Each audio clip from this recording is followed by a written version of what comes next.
What's up, y'all? I am here with the legendary Robert Glasper, one of my favorite producers. Good to meet you, brother. To meet you, brother. Indeed. Thanks for doing this. For sure. Yeah, so I was at your show last night, and it was amazing. From the freestyle to the singing to the solos that your artist did.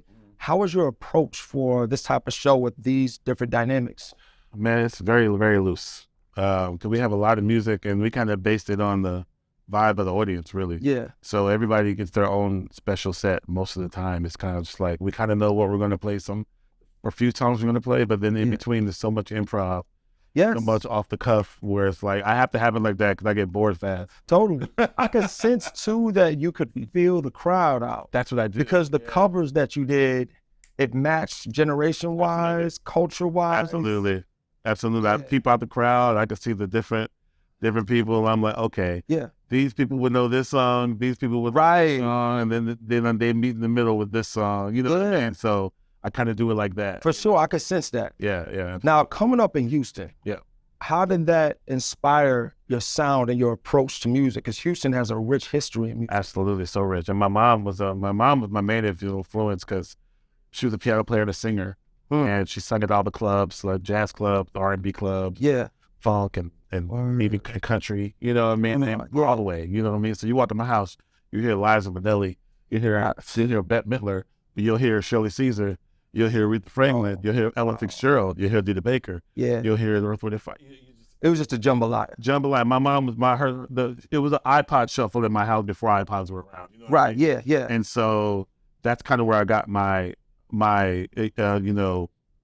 musical muttness, if you will. Yeah. I'm a musical mutt for sure. And my mom had the rehearsals at the house. Yeah. So we had all the, all the drums, the bass, and everything. They would come and rehearse like two, 3 times a week in the house. So since I was a little kid, I've been around it. And not just being around shows, but being around rehearsals. Yeah. Watching rehearsals, which means you get to watch how people produce a show. Yes. And music direct a show. Indeed. That's why I've been a music director and a producer for so long. Right. That's just what I know. Yeah. You know what I mean? Yeah.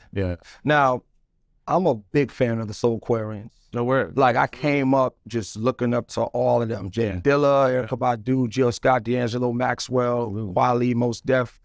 How is it working with these people, like, one by one? What's crazy is I was kind of thrown in that world not knowing what was happening because I was just there. You know what I mean? So I went to college in New York in 1997. The school? The new school. Oh, the new school. Yeah, in 1997. Me and Bilal met the first day of school. And what they do, they put all the freshmen in the room, and they call you by name to go on stage and play with each other. And they happen to call me and Bilal up at the same time to do a standard together with the bass and drummer, and he's the singer, and we did a song together. Happened to call us, so we didn't know each other. Right. Mind you, there's only like 15 black people at the school. You know what I mean? The new school, the new school, you know. So it was like, and I always say we never left the stage after that. You know what I mean? We became like instantly best friends and started working on his demo in my dorm room. So some of them songs from Firstborn Second were literally. Hold up, bro. Firstborn Second is one of my favorite albums ever, bro. Most of them songs are written in my dorm. What will you call? Written in my dorm room. All That I Am, written in my dorm room. Well, Queen of Sanity, written in my dorm room. Like those are literally written in my dorm, and those specific songs. A lot of those are the demo for because we did a demo for him because one of our teachers at school saw us together. It's Arnie Lawrence. He was the founder of the new school. Indeed, he saw us in the practice room together all the time. He's like, "You guys y'all got something." Yeah, my friend has a studio, lives around the corner. His name is Aaron Comas. Aaron Comas is the drummer of the legendary band, the Spin Doctors, a rock band. Indeed, Spin Doctors. Yeah. So we used to go to Aaron Comas' house all the time. We started doing a demo. So that's Aaron Comas on drums on What Will You Call? Aaron Comas on drums on Queen of Sanity, Questlove, and James Poyser redid it. And Pino, they redid it, but they kept my piano solo from the demo. You know what I mean? But anyway, that's how I kind of got thrown in it. So I get in there and Bilal's like, "Yo, let's take a bus down to Philly." We take a bus down to Philadelphia on Tuesdays to go to the Black Lily, where all that started. Yeah, the Black Lily. The Black Lily. Yep. So I was in the Black Lily with Bilal while we were in college, going to Philly. It was an hour and a half. Yeah. Spending out at his mom's house because Bilal's from Germantown. Yep. So I kind of came up in that when it was happening, not knowing it was happening, but it was happening. And now I was Bilal's jazz friend, so I would sit in with them Yeah. Watching James Porter, watching people like that, and Amir, and and my boy June, and just watching them and adapting that sound. You know what I mean? Bro, that story is like that's priceless right there. No, 1,000. Because Firstborn Second is one of my favorite albums. It's still fresh, bro. It was ahead of its time. Way ahead of its time. I was a freshman in college. I was playing that all the way through. That's when we did it. Like 2001. 2001. We literally did it. We started the record the record came out 2001. Right? Yeah. But we started it when we were in college. We were in college 98 or whatever. You know what I mean? So that was crazy. But the first person they had him work with was J Dilla. And I remember I begged Bilal to take me with him to Detroit. And he was like, all right, come on. So I went meet Dilla. We stayed with Dilla for 2 weeks. I got to shout out my dude. My dude. Yeah, I'm a part of the Dilla Foundation. We bring her here every year for the J Dilla Foundation. We had Pete Rock, all different types of artists. Got to holler at you too. Absolutely. Yeah. Absolutely, man. Peace on you. Were you there for the Reminisce? Huh? You were there, like the song Reminisce? I was right there when he made the beat. We went out to a club. Every day what we would do, we would jam every day during the daytime. Jam. I would be on the keys, Bilal on the vocal, and Dilla on MP, jam, make up stuff. And then he would take things that were kind of the more crafted, ideas, and kind of mix them down a little bit, rough mix. Yeah. And then we would go riding and put the joint in the car, and we go riding and listening to it. And then we go eat Mongolian barbecue. That was his favorite. Is in the D. Yeah, Detroit. D. Exactly. Absolutely. Then we would go, bro, we would roll up, we would pull up to clubs, like literally dance clubs.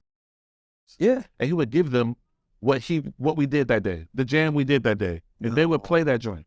Wow. He would give them what we did that day. They would play the jam. And they would play it. Wow. Like I've never seen it like that. So we would hang out all night, come back to Dilla's crib around 3 a.m. Yeah. And he'd fire up stuff and we'd start cooking again. So one night he came in and then we watched him literally make Reminisce. He was like, Bilal, can you sing over this? If I put all these albums together, could you sing over this? We're like, we don't even know what that sounds like. You got to do it first. And all right, hold on. Right. It took him like 15 minutes. Yeah. Did the thing. That bass. Oh, man. Crazy. That's one of my favorite. And Bilal got up there and freestyled that whole song. All he did was go back and change like one or two things, but most of it was freestyle. The chorus, infectious. Yeah, he went back and fine tuned. Yeah, but most of it was a freestyle. Watched it. I was sitting right there, bro. This is a priceless story. These stories you're giving me, Robert, are priceless, bro. And we did another joint called "Check You Out," because Dilla had this chick come through. Yeah, around 4 a.m. one night. Yeah, and Bilal was like, it broke our neck. We were like, oh shit. So bro, we made up the song. Bro, it was the other song. We had Reminisce and we had Check You Out. Bro, what was Check You Out from? Neck to check you. It never came out because we had to choose. We went down there to work with Dilla, and what you do when you go down there to work with a producer, you pay for one song. Right. You pay for the song that you're going to use. Yeah. So you pay for Reminisce. Well, we had Check You Out just sitting there. We had it. Yeah. I have it in my computer. Certain people have it now, and it was because of that. So broke my neck to check you out. Bruh. Yeah. Crazy, bro. Wow. And the way you did that break beat right there sounded like that Dilla. Man. And we became cool after that, bro. When Dilla would come to New York, he would call me like, yo, I'm here mixing so-and-so. Let's go eat. Like, we would go eat, just hang, chill, you know what I mean? Wow, bro. That's my priceless stories, bro. Absolutely. Now, to Pimp A Butterfly. Yeah. This is one of my favorite albums ever. Yep. How was that experience? Are you familiar with Sam Barsh? What? Are you kidding me? Sam is... We used to eat lunch every Tuesday. We had I called it nerd lunch. It's me, Sam Barsh, and this other piano player, Aaron Parks. Yes. So we used to go have nerd lunch on Tuesdays. We're both all jazz piano players. Sam is a good friend. I used to gig with him when I was in New York City. Really? I was on Koch Records. Yeah, I got a whole story too. Okay, cool. But Sam, he was on it, and I saw that you were on it. How was that experience, bro? Like, To Pimp A Butterfly is a lot of people's favorite album ever. Absolutely. And you played a highly instrumental role on that project. What's crazy is, bro, I was in LA doing my record Covered. Yeah. Terrace called, because I told Terrace, after Good Kid City Mag came out, Good Kid Mad City, I was like, this is my favorite hip hop album ever. Good Kid Mad City was amazing. Top to bottom. And I was like, bro, when y'all start doing Pimp A Butterfly, please call me, or whatever it was called. I said, whatever the next album is, just call me and do something. I want to do something. I need to do something on the next album. He's like, got you. Right. So when I was in town doing Covered, he hit me and was like, I did 2 nights at Capitol Records. Cover was live at the studio at Capitol Records. Yes. Had an audience and everything. He called me. He's like, yo, I'm in the studio with Kendrick. Come through after you finish your recording. I was like, bet. So after I finished my recording, jumped in the car, went down to Dr. Dre's studio where he was at, and they had the song For Free that was playing. Yeah, for free, yeah. For free. Actually, Sam Barsh was originally on it. Yeah. You know, he was going to be on piano in it. Right. But they took him off. Right. Yeah. Wow. They needed some other kind of sauce. Yeah. You know, He made I. Yeah. The I joint. Yeah. So I went in there just to play that. Yeah. Free. Yeah. And now Kendrick was there. He had never seen me play live. Yeah. And Kendrick was like, oh, snap. You know, this dude's crazy. Like, Yeah. pulling up complexions. So they pull up complexions. Thundercat's there. And he comes in and shows me the changes. And I went through 8 songs, and he just said, hey, I'm going to play it. And I just said, play it one time. I'll figure it out. The next time you play it, I'll just play. And Kendrick was like, play whatever you feel. Just play whatever you want. So I literally sat there, went through 8 songs. Let's do it once, figured it out. Just like, all right, roll. Boom, one take. Boom, boom, one take, boom, one take. So I'm on 9 songs on the album, but it's credited like 5 or 6 songs. Yeah. Hip-hop, you know. Bro. But the switch up on complexion. So that what happened with that? Let me heavenly, bro. Let me tell you what happened with that, bro. And then the singing in the back. Let me tell you what happened with that. That was all my shit. So what happened was I have a tendency to, when I record, I'll just keep going after the song finishes. I love interludes. I love little yeah. I didn't know what you thought. Yeah. So I just kept playing, bro. When the song finished, I just kept playing on my own and changing it a little bit, you know, just a little bit. I kept playing. And I looked over and Kendrick was behind the glass like, keep going. So I just kept going for another 4 minutes or whatever it was.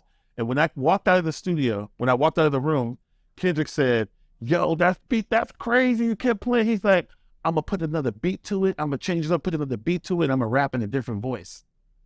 This was before Rhapsody was put on it. So we started rapping in a different voice. He put Rhapsody on it. I told Rhapsody, I was like, no, single-handedly, I'm responsible for your career. Right? Now, I got to ask you about this one, bro. Yeah. And I'm staring at you because it's like, this song, yeah, how much $1 cost? Bro. You're in front of me right now. Yeah. The piano sequence on that, bro. Yeah. Yeah. It's otherworldly. It's otherworldly. And then the end part when Ron Isley starts singing, and just the story, is probably the deepest song I ever heard, bro. I love that song so much. And here's the crazy thing. Yes. That's not me. I'm not on that one. Or one song. I'm on 9 songs. There's 12 on the album, whatever it is. Yeah. I'm not on that one. That's Terrace Martin. Oh, that's Terrace Martin. Terrace Martin can emulate me like a mug. I'm so mad. Yeah. Because he told me, he was like, bro, I was playing like you because I wanted you to replay it. Because he does. Right. Yeah. He plays in my style, then I'll go back and replay it. Yeah. Say like, I'm gonna these walls could talk, all these other things. Yeah. Because he had me in mind for some of those things. So that's Terrace Martin, bro. That's Terrace Martin. And it's just. And I was so mad at Kendrick, bro, because I was telling Kendrick. Oh, man. Come on, bro. Yeah. I love that joint, man. For sure. That's literally my favorite song on the album. Bro, that's the one song I wish I played. Right. But that's a classic. Now, so many people have an endeavor to be in music as a business, as a career. You know, a lot of people start, life happens, you know, or is this, that, and the third. How were you able to remain like forward moving amongst whatever came up during your journey, you know, and making it to where you are? Because so many people have that endeavor and things kind of get in the way. How did you do it, and what advice can you give to people who really want to have a successful career, legendary career? Yeah. Like you? So, you know, I always say if you're hungry, you got to go where the food is. You know what I mean? And a lot of people want to stay where they are, stay in their hometown and try to make it. And that's a very tricky way to do it. And a very, you know, you got to go where the food is. If your hometown isn't a place where whatever you do is thriving, you have to go where that thing is thriving. Because half of success is opportunity. Yes. You know what I mean? Yes. You could be a great swimmer, but if you live in a desert, who knows? Good luck. Right. That's a great analogy, bro. You know what I mean? Yes. You got to go where the water is. Yeah. And then other people are around the water. Then they can say, oh, you're a great swimmer. Wow. Yeah. If you're in the desert around desert turtles. They don't know if you can swim or not. They're going to say you're amazing, but nothing can happen out of it. Right. You know what I mean? You got to make it your business to go where the food is. And however that is, if you got to keep visiting, you can't move there. Yeah. You got to do whatever it is you can do to be around it as much as you can. I knew on top, because I got a full scholarship to Berkeley College of Music. Oh, Berkeley. First, I got a full scholarship to Berkeley, but I was like, everybody from Berkeley goes to New York. So exactly. So, and I got a full scholarship from New York. So I had to choose which one. I'm like, I'm going to beat them to it. I'm going to go to New York first. Right, yeah. You know what I mean? Yeah. And that's where I'm going to be because this is what I want to do.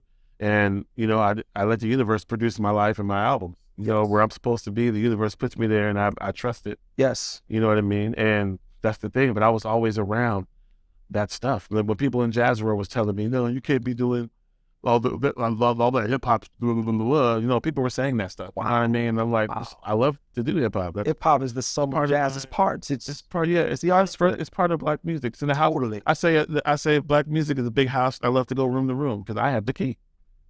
You don't have the key. Yeah, but I have the key. We have the key. Yes, you have the key. Yeah, we have the key. We can go room to room. Listen to this, y'all. It's our music. Yes, and people make you forget that it's yours. It's totally our blood. You know, our ancestors' blood, sweat, and tears of that music, man. And then they're all related. Yes, yes, indeed. Final question to the youth. Yep. What is your message? Because I teach, you know, high school for recording arts, my program, hip hop history and the arts. It's so many youth that has endeavors to step into music. Yeah. What's your message to them as far as how they should navigate to success without compromising themselves and having a successful career? First of all, I feel like just be true to what you do. Don't look for success. Just look for truly who you are. Whatever you do, be honest. It's about honesty. You know what I mean? Once you start looking for success, that's the purpose. You lose sight of who you really are. You start doing things that other successful people have. Because what is success really? If you think, oh, because everybody knows you and your song is put on the radio, that's success. If that's what your definition of it is, fine. But because some people chase success, so they chase the fad, the musical fad, what's happening in the moment. The problem is when you tie yourself to a fad, once that fad is gone, you're gone. Once that fad is gone, you're gone. There's so many artists I can name that were tied to a fad, tied to a certain thing that was hot in the moment. And you put all you identify with that so much, you wore that. And you didn't wear yourself, you didn't find out who yourself was. So when that fad left, you left, they leave. You know what I mean? So just be true to who you are at all times and understand the history, but don't be held back by the history. You know what I mean? Some people are held back by history. You have to be present to make history. If you're not, there is no history without present. You have to have the present to make history. You know what I mean? So understand what that means and be true to yourself and who you are. That's the only thing I can say. Because I've been around so many different artists and so many different situations where, and other people who are trying to do what I do and they're chasing something that's not truly them. Yes. You know what I mean? Indeed. And so that's my message for sure. Yeah. To the world, the legendary Robert Glasper. Thank you so much. I do. Appreciate you, brother. Absolutely. Appreciate it. Yes. Let me get that suit after we finish. Gotta get a feature. I'm saying the suit for a feature. Let's get that. Yeah, we're gonna do that. Robert Glasper, everyone. All right.